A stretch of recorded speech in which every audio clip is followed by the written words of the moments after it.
Mundargi breaking news. ಸಂಪುಟದಲ್ಲಿ 4 ಮಹಿಳೆಯರಿಗೆ ಸಚಿವ ಸ್ಥಾನ ಕೊಡಿ. ಸಿಎಂ ಡಿಕೆಶಿಗೆ ಪತ್ರ ಬರೆದು ಮನವಿ ಮಾಡಿದ ಮಾಜಿ ಸಚಿವ ಎಸ್ಎಸ್ ಪಾಟೀಲ್. ಜೆಎಚ್ ಪಾಟೀಲರ ಅವಧಿಯಲ್ಲಿ 1996-99ರಲ್ಲಿ ಸಚಿವರಾಗಿದ್ದ ಹಿರಿಯ ನಾಯಕ ಎಸ್ಎಸ್ ಪಾಟೀಲರಿಂದ ಪತ್ರ. 4 ಮಹಿಳೆಯರಿಗೆ ಸಚಿವ ಸ್ಥಾನ ನೀಡುವ ಮೂಲಕ ಮಹಿಳೆಯರ ಪ್ರಶಂಸೆಗೆ ಪಾತ್ರರಾಗಿ. ತಾಯಿ ದೇವರು ಎಂದು ನಂಬಿದ ನಿಮಗೆ ತಾಯಿ ಆಶೀರ್ವಾದದಿಂದ ಉನ್ನತ ಸ್ಥಾನ ಸಿಕ್ಕಿದೆ. ರೈತರಿಗೆ ತಮ್ಮಿಂದ ನಿರೀಕ್ಷೆ ಇದೆ. ರೈತ ಪರ ಕೆಲಸ ಮಾಡಿ ಅಂತ ಪತ್ರದ ಮೂಲಕ ಸಲಹೆ. ಜೊತೆಗೆ 4 ಮಹಿಳಾ ಮಂತ್ರಿಗಳನ್ನ ಸಂಪುಟಕ್ಕೆ ಸೇರಿಸಿಕೊಳ್ಳುವಂತೆ ಮನವಿ. ತಡವಾದರೂ ಚಿಂತೆ ಇಲ್ಲ, ತಾಯಿ ಆಶೀರ್ವಾದದಿಂದ ಅವಕಾಶ ಸಿಕ್ಕಿದೆ. ಪ್ರತಿ ಕ್ಯಾಬಿನೆಟ್ನಲ್ಲಿ ಒಬ್ಬರೇ ಮಹಿಳೆ ಇರೋದು ಸಂಪ್ರದಾಯವಾಗಿದೆ. ಪುರುಷರಿಗೆ ಕ್ಯಾಬಿನೆಟ್ ಸೀಟು ಅಲ್ಲಲ್ಲ, ಹೆಣ್ಣು ಮಕ್ಕಳಿಗೆ ಎಲ್ಲಿ ಕೊಡ್ತಾರೆ? ಹೆಣ್ಣು ಮಕ್ಕಳು ಪಕ್ಷ ನಿಷ್ಠೆಯಿಂದ ಇರುವವರು. ಗ್ರಾಮ ಪಂಚಾಯಿತಿ, ತಾಲೂಕು ಪಂಚಾಯಿತಿ ಮಾದರಿಯಲ್ಲಿ ಕ್ಯಾಬಿನೆಟ್ನಲ್ಲೂ ಮಹಿಳಾ ಮೀಸಲಾತಿ ಬರಲಿ.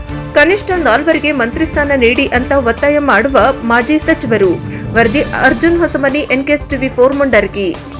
ಹೆಣ್ಮಕ್ಳ ಬಗ್ಗೆ ಮಾತಾಡ್ತೀವಿ, ಅವ್ರು ಏನು ಅಧಿಕಾರ ಕೊಡಕ್ಕೆ ಆಗಲ್ಲ.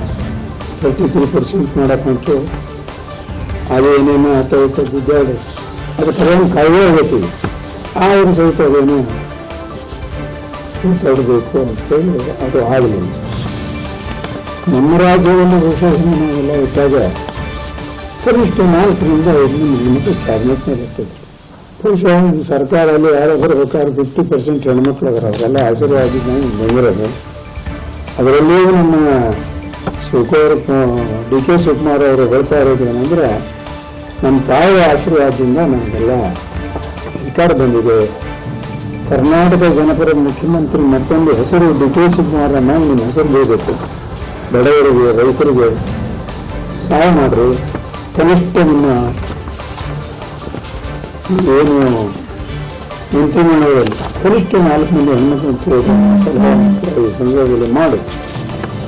ಬಹುಶಃ ಈ ಗ್ಯಾರಂಟಿ ಬಗ್ಗೆ ನೀವು ಅಗ್ರಸ್ಥ ಹೇಳ್ತಾಗಲ್ಲಪ್ಪ. ನೀವು ಗ್ಯಾರಂಟಿ ಮುಂದುವರಿಸಿದ್ರೆ ಭಾಳ ಕಷ್ಟವೇ ಬರ್ತದೆ ನಮ್ಮ ಮಾತನ್ನು ಕೂಡ ಹೇಳಿ ದೇವರು